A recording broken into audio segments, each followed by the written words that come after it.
Y'all, there's losing a battle, and then there's getting embarrassed in federal court by your own baby mama. Because what just came out of Diddy's RICO trial, it didn't just shake the courtroom, it shook 50 Cent to his core. We're talking about surveillance footage, freak-off parties, and a mystery woman that looks a whole lot like 50's ex and the mother of his son. And when that footage hit the feds, 50 hit Instagram. But this time, it wasn't funny. It was pain wrapped in sarcasm, and the internet could feel it. Let's get into what really happened, and why this might be the most humiliating L50's ever taken. I was trying not to leave this message, but you have left me no choice.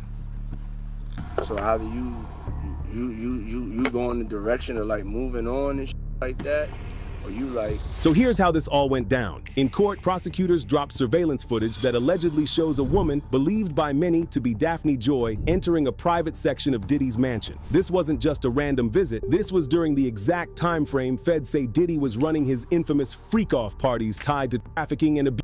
Now let's be clear, the footage isn't fully confirmed yet, but the timing, the outfit, the body language, people online are convinced it's her, and it didn't stop there. Right after that, the jury heard a voice note allegedly sent by Diddy to this same woman, Jane Doe. His voice was low, creepy, and way too intimate. He called her his pipe, said he was addicted to her, told her to stay in the light. Courtroom sources said the vibe shifted. People got uncomfortable. The obsession, the possessiveness, it wasn't love, it was control. Hey, I really don't know what's going on with you, but I just want to just give you a heads up that I'm about to really disappear on you. You feel me? I'm not going to be playing these games with you at all, at all. And according to testimony, this wasn't just a fling. Jane Doe said Diddy flew her out, paid for her apartment, bought her veneers, and gave her money like clockwork. She signed something called a love contract, y'all. A straight-up agreement outlining what she had to do to stay in Diddy's world. I'm telling you, I ain't got no time for no more games. Where my life is at right now, I don't have no time for no games, baby girl.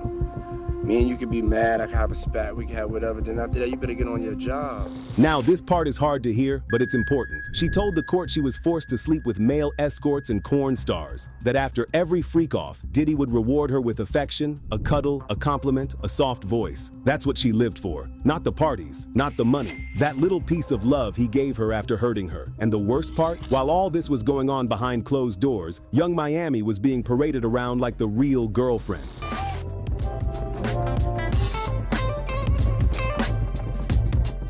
So what did that do to Jane? It made her jealous. And that's what Diddy's team is trying to use against her now, saying jealousy is why she's testifying. But jealousy doesn't explain voicemails. And it sure doesn't explain 5 days of chilling, detailed testimony about physical harm and psychological control. Now, while all of this was coming out in court, 50 Cent was falling apart online. But instead of his usual rage, we saw something different, something real. First he posted, "I need more hours in a day to keep up with these hoes 304s." Then came the second one. "I was just thinking, you know damn well ain't nobody gonna buy no old kitty like that. You can get that at a shelter. LOL classic 50, using jokes to mask whatever's really going on inside. But let's be honest, behind that laughter, that was pain. That was humiliation. This wasn't just some random scandal. This was his son's mother being dragged into one of the most disgusting federal trials of the decade, and the man at the center of it, someone 50's hated for years. Now here's the big question. Did 50 know what was going on? Some even think that casting Young Miami on BMF was his revenge move, a way to clap back at Diddy after hearing the rumors about him and Daphne.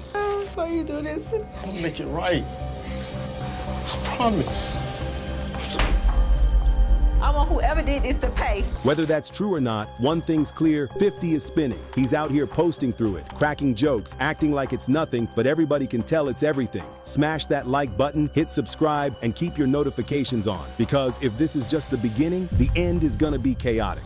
Word just came from R. Kelly, who now says that somebody, or let's be real, multiple somebodies, are trying to take him out in prison. According to his lawyers, this isn't just some cell block beef. Attorneys for singer R. Kelly are asking for his immediate release from prison, claiming that federal officials plotted to have him killed. So here's the deal. R. Kelly's legal team recently dropped some bombshells in court. They're saying his life is in immediate danger while he's serving his 30-year sentence in a federal prison out in North Carolina. And get this, they're not pointing fingers at other inmates. They're coming for the Bureau of Prisons itself. The BOP allegedly orchestrated a for-hire plot to shut Kelly up permanently. These are people who seek to kill Mr. Kelly rather than allow the corrupt criminal conduct of those who manufactured his conviction. Kelly and his lawyers think they brought in a terminally ill member of the Aryan Brotherhood, a dude by the name of Michael Glenn Stein, and told him to take out Kells. But if that wasn't crazy enough, instead of going through with it, Stein had a change of heart and warned Kelly about the plan. According to court documents, he even offered to take a polygraph and testify in court. And it gets darker.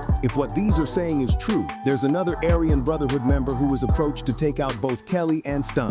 So now his legal team is saying this isn't just some gang stuff. It's about covering up government misconduct. Specifically, they're accusing prison officials of stealing Kelly's confidential attorney-client communications and leaking them to prosecutors to sabotage his case. The corruption allegations are thick. Now, because of all this, Kelly's lawyers are basically screaming from the rooftops that he needs to be released immediately to home confinement. They're saying it's not safe, that more white supremacist inmates are being brought in, and that it feels like someone is stacking the deck to make something unfortunate happen to him behind bars. And let's not forget, this isn't just some legal strategy plucked out of thin air. His lawyer, Bo Brindley, is out here making public appeals, even calling on Donald Trump of all people to intervene. It's serious. The lawyer says this is no longer about Kelly's past crimes, it's about the right to a fair legal process and not being by a system that's trying to cover its tracks. Now, let's be clear, none of these claims have been proven in court yet. There's been no official ruling on the emergency motion, and the Bureau of Prisons and U.S. Attorney's Office are keeping very quiet, like lips sealed, no comment.